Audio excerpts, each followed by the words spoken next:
नमस्कार, आप सभी का स्वागत है राघव भास्कर न्यूज में। मैं हूं आपके साथ साक्षी गुप्ता। आइए बढ़ते हैं कुछ खास खबरों के साथ।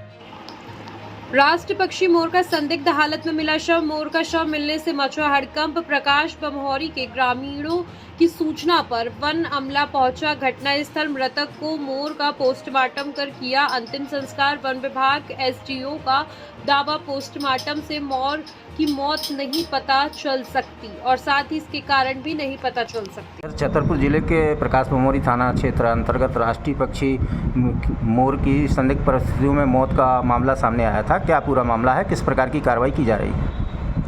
विगत दिनों ग्रामीणों से जानकारी प्राप्त हुई थी कि वो राष्ट्रीय पक्षी मोर की मृत्यु हुई थी, तो उसमें स्टाफ गया था वहाँ पर मौके पर और वैधानिक कार्यवाही की गई। उसमें पोस्टमार्टम वगैरह किया गया। प्रथम दृष्टया प्राकृतिक मौत लग रही थी। विस्तृत पोस्टमार्टम रिपोर्ट अभी आना बाकी है और जाँच जारी है। जो भी वो निकलेगा उसमें उसके तहत उचित कार्यवाही की जाएगी।